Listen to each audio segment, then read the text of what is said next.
Despite the fact that so many people in the entertainment industry and in the media tried to convince everyone that this would be the year Hollywood bounced back, that after blaming all of their failures on COVID, even when it didn't necessarily make sense to do so, that finally this was going to be a bounce back year.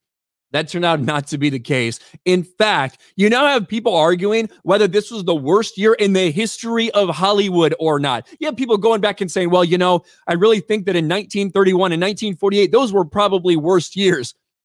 With no doubt, it cannot be doubted that this is at least the worst year in a generation, at least according now to the same mainstream media that's been defending Hollywood for the past several years.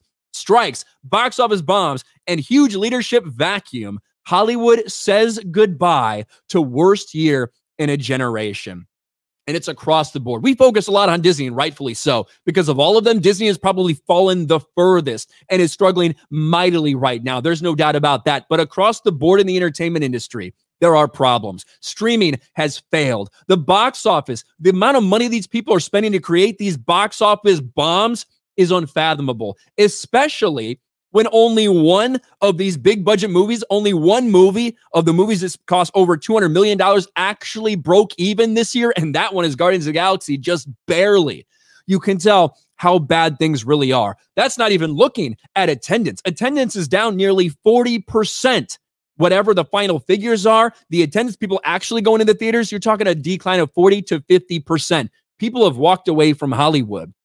And when you look at Disney, as Disney goes, so often the rest of the entertainment industry goes. And people are saying this is Disney's worst year in 100 years. It's been 100 years since this company was started. And a lot of people think it's the worst year they've ever had. And whether you're looking at streaming, whether you're looking at the decline of linear television, we've seen Disney struggle, losing hundreds of millions of dollars every quarter. But it's not just Disney. Right? It's not just Disney. Hollywood is paying a steep price for never really figuring out the streaming model. Just look at some of these headlines. Peacock lost $651 million from April to June. Paramount lost only $250 million from streaming in the first full Paramount Plus with Showtime quarter, right? That was on November 2nd when this got put out there. And now you're talking about two companies that are struggling massively, potentially having to merge just to stay alive. That would be what the second merger for Warner Brothers in less than 2 years, the third one in 10 years.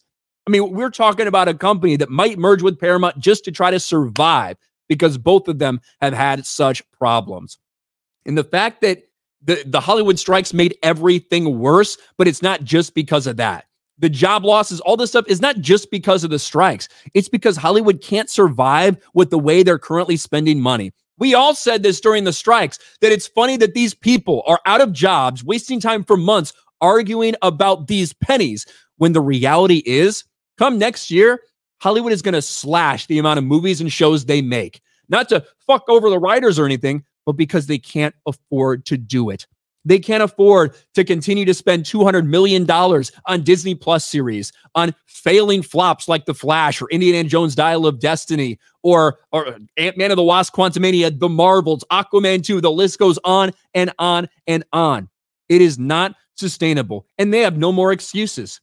They had been blaming everything on COVID when we told people that that's not all it is. People would go to the theaters even during some of the COVID shit if they had something worth going to. We knew that immediately. We knew that with the success of something like No Way Home, and then Avatar: Way of Water, and then later we had Mario. On and on and on. You had all of these victories. Top Gun: Maverick. Yet the entertainment industry continued to go back to, well, COVID. Audiences are trained to wait for streaming. Well, guess what? Your streaming's losing money too. Now there's nobody that can deny that Hollywood is in peril right now, that woke Hollywood has failed. Woke Hollywood is burning. They are scrambling to pick up the pieces.